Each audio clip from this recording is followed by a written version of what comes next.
Hey everybody, welcome back to my channel. I just want to give a quick update. Since last week I have lost another couple of pounds, and so I'm down 192 pounds since last summer. And since my bariatric surgery on October 7th of 2019, I have lost 146 pounds. And it's now mid-June, so in a little over 8 months I've lost 146 pounds. But today what I actually wanted to talk about is kind of the most common complaints that I hear from bariatric surgery patients, and I also want to talk about kind of the number one regret that I hear expressed by weight loss surgery patients. But first I want to distinguish between regrets and complaints, because there's a big difference, right? We are currently on a road trip down to California to visit some family. It's kind of a weird time to travel, but it was a long trip. I have some complaints about the trips itself, but I don't regret that we came down, right? So when we talk about the weight loss surgery process, when you look into it, you will find that sometimes people do complain about some things, but you'll also find that very few actually regret it. When you regret something, it means that you're sorry you did it. You regret having done it. Whereas when you complain about something, you're just kind of, airing some frustration or annoyance at whatever situation you find yourself in. Before I talk about the biggest regret that weight loss surgery patients have, I actually want to talk about some of the common complaints that I hear. Most of my interaction with the weight loss surgery community happens on Facebook and Facebook groups. There's a couple of groups that I belong to that I highly recommend you check out if you're considering bariatric surgery or if you've had bariatric surgery. One is called Baritastic Social, and it's got like 74,000 members, I think. And the other is just called Gastric Bypass, and it's got something like 43,000 members. And so pretty much any question you might have or anything you might be struggling with in the process, you can ask the question and you'll get dozens, if not hundreds of responses. Actually, as it turns out, to prepare for this video, I went in to kind of look and see if anybody, what common complaints and regrets were that people expressed.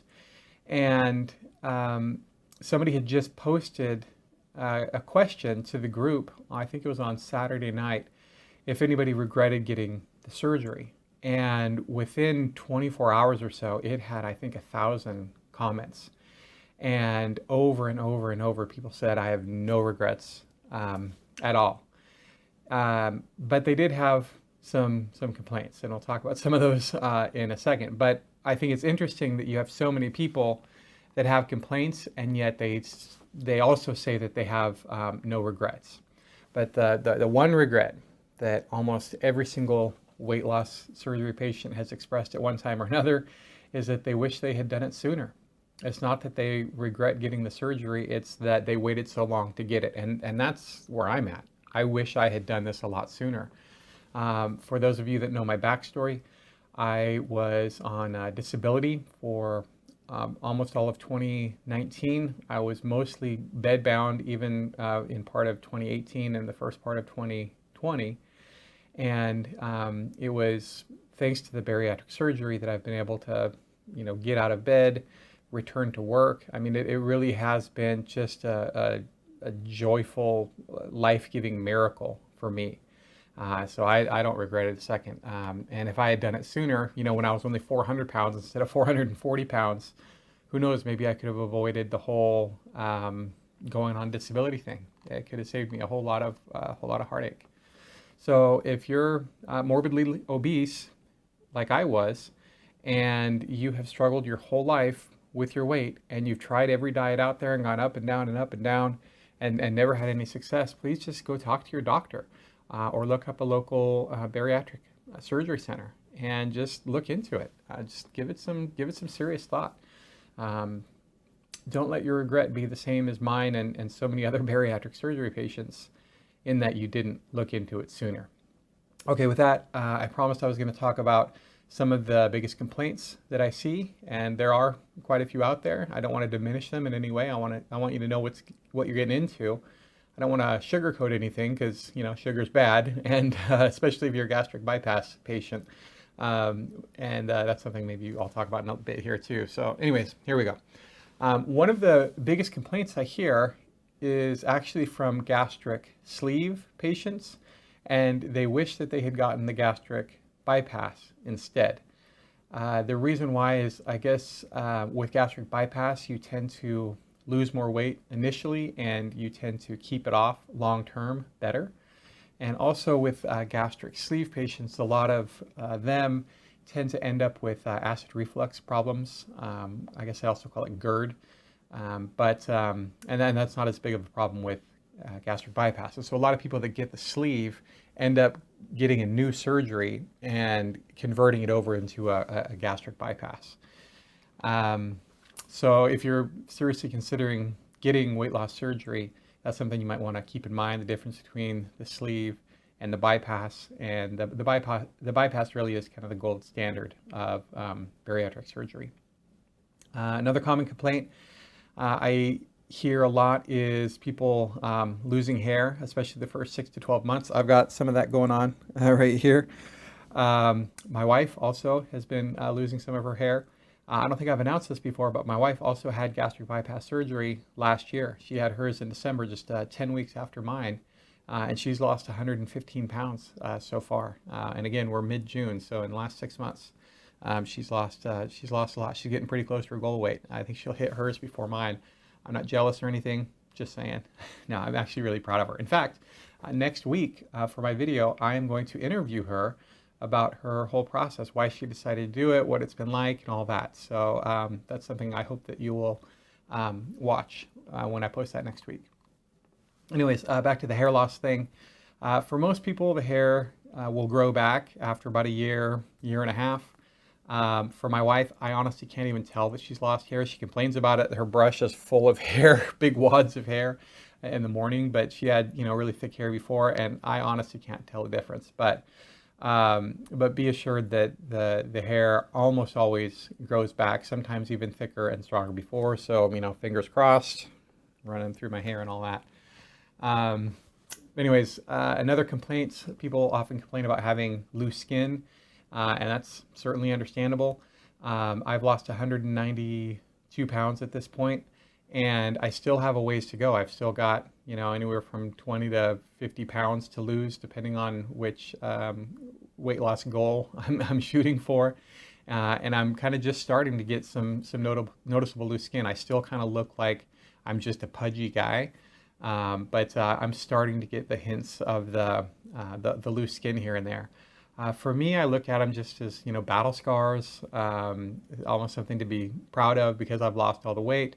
But for some people, they can be a genuine nuisance. The loose skin can actually cause rashes and things like that. If that becomes a problem, you can just get plastic surgery done, have it removed. Insurance sometimes will cover it, but oftentimes won't. So that's something that you might need to save up for if that's something that you're really worried about. But not everybody worries about it. Not everybody cares about it. Even when they have it, it's just, it is what it is. And that's kind of just how I look at it. Let's see, another thing people complain about is feeling cold all the time. And that is certainly true for me and my wife. Anytime we're somewhere that's air conditioned, we're just freezing. But on the flip side of that, the positive note is that we have been here in California. It's been pretty toasty this last week, and we haven't broken a sweat once.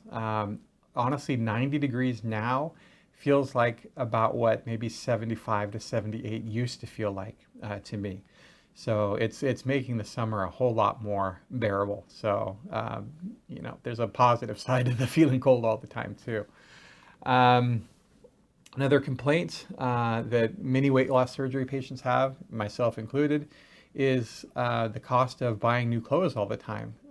As the first few months especially, you're going to be shrinking out of clothes really, really fast.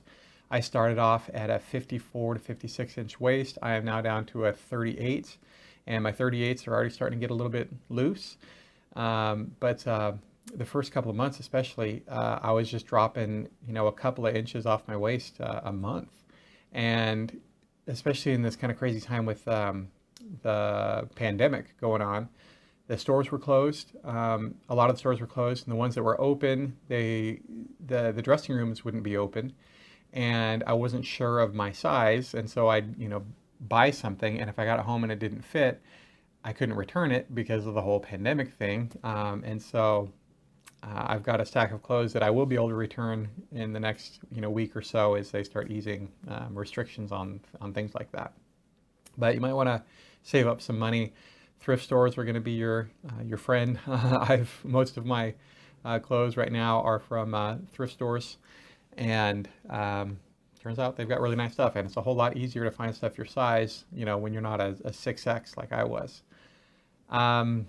Let's see, even things like rings and watches are going to get too loose. I had to buy this ring just last week. I was at size 12 or 13 before I started losing weight, and I think this is a 9, and I could have gone down to like an 8.5. So you might need to get some things adjusted. Some other complaints are rooted in some health issues that can sometimes arise. They're rare. Complications are rare, but sometimes people do suffer from gallbladder issues. I don't know the percentages, but a minority of people have to get their gallbladder removed after having had bariatric surgery. And sometimes people end up with leaks where they did, the incisions and stitched everything up, back together. But that's pretty rare as well. But again, what's crazy is that even those people that have had to have their gallbladder removed or had have revision surgeries because they had a leak or something, they still say that they don't regret getting the surgery. Another common complaint is just changes in the body itself. As you lose fat, your joints are going to fit together differently. You're going to feel bones that you never felt before. I just discovered, this bone here and this bone here, and it feels weird and kind of creepy, to be honest. Collarbones. It can mess with your head a little bit. Your tailbone will hurt a lot just because you don't have as much padding back there anymore. So you got to figure out strategies with, pillows or, different kinds of chairs. I don't know, but just know that tailbone pain is a real thing. One thing I struggle with, and that I know is also a common complaint among a number of other weight loss surgery patients. I don't know that I'd say the majority, but I know some do struggle with it, is something called body dysmorphia or body dysmorphic disorder. It's where you can't really see a difference in yourself. Like, I look in the mirror and I can't tell that I have lost 192 pounds. I know it sounds crazy. I can look at the pictures side by side and I can kind of see it, but not really. I know everybody else can see it. I don't doubt that everybody else can see it. People tell me I look great all the time. My clothes are falling off. But I'm telling you, I look in the mirror and I feel like I look the same. This is not an attempt to fish for compliments or anything. Like I said, I know that to everyone else I look different. I believe everyone else that I look different, but I just have a hard time seeing that. And I'm actually looking into seeing a therapist, a cognitive behavioral therapist, a psychologist, to see if they can help me work through some of those issues. I mean, it doesn't like cause me any problems or anything. It's more of like a frustration that I can't see. Anyways, for gastric bypass patients specifically, another complaint that I often hear is regarding something called dumping syndrome. This may happen with other surgeries as well. I think the duodenal switch, sometimes people will get dumping syndrome. I don't think it's as common with gastric sleeve patients. I honestly don't even know if they get it at all. But it can be common with gastric bypass patients. It's basically when you eat either too quickly or you eat something too sugary, or for some people it's too fatty, or you just eat too much of something, and it dumps the contents of your stomach too quickly into your small intestine, and it doesn't have time to process it properly, and so it'll cause severe cramping, sweating, shaking, sometimes diarrhea and or vomiting. It sounds horrible. I've never had it. It's been 8 months and I've never once experienced anything close to that. I've never had any problems at all, no digestive issues at all. Same thing with my wife. She's never had dumping syndrome, and we've both just had an extremely positive experience with the surgery itself. But that's not always the case, obviously. And so I just want you to be aware of that as well. Some people complain about having bad gas all the time. I haven't had that problem. I promise. You can ask my wife. She will vouch for me, and she hasn't had that problem either. I can vouch for her as well. I honestly think my gas was a whole lot worse when I was, 440 pounds and eating junk food all the time. Speaking of junk food, and kind of going back, I guess, to the dumping syndrome thing as well, but there are some people that complain that they can't eat junk food anymore like they used to, or that they can only eat it in tiny little portions now. Now, I don't know if they just weren't properly educated about the surgery, or if they just didn't take it seriously or what. But they should have known going into the surgery that you can't keep eating the way that you were eating prior to the surgery and expect to lose weight and to maintain that weight. Weight loss surgery is not a magic bullet, right? It's not a magic scalpel. They don't somehow, sprinkle some fairy dust in there and it makes all of the, calories go away when you eat. There are people who have had some serious health complications out there, as I've mentioned before. Aside from them, the very few people that express regret about the surgery are those who complain about not being able to eat like they used to. And I think that they just weren't ready for the surgery. Again, I think they thought it would just let them eat whatever they wanted, whenever they wanted, and still lose weight in the process. And I don't think that they were really willing or ready to change. But I think those of you that are watching this video, I think you're probably ready to change. I think you have probably tried over and over and over. You're probably like me. You had tried every diet out there for years and years and years, gave it 100%, and sometimes you would have incredible success for weeks or months or maybe even a year at a time. But then you hit a brick wall and you just can't seem to lose any more weight. And so you double down on your diet and your exercise and you just can't break through. And you hit a breaking point and then your weight like slingshots back up. And it's almost like there's nothing you can do about it. And that happens every single time. And I want you to know that it's not your fault. There are so many physiological reasons that are beyond your control that have nothing to do with your willpower or your determination or your worth as a person. Being obese is not a moral failure, and regaining weight after a massive weight loss is not a moral failure either. Your body will literally fight you to the death to keep you fat. Anyone who doesn't have an unrelenting compulsion to overeat will never understand what it's like. And you know what? Their opinion just doesn't matter. You've given it your best. I know you have. You know you have. And it's not your fault that it hasn't been enough. So please don't let your regret be the same as mine and the same as so many other people out there that you didn't do it sooner. Just make an appointment. Talk to your doctor. See what they say. And you know what? I'd love to hear in the comments below what your doctor had to say. And if you want to see more videos like this, if you want to see me interview my wife next week about her experience, please click like and subscribe, and I will see you guys next week.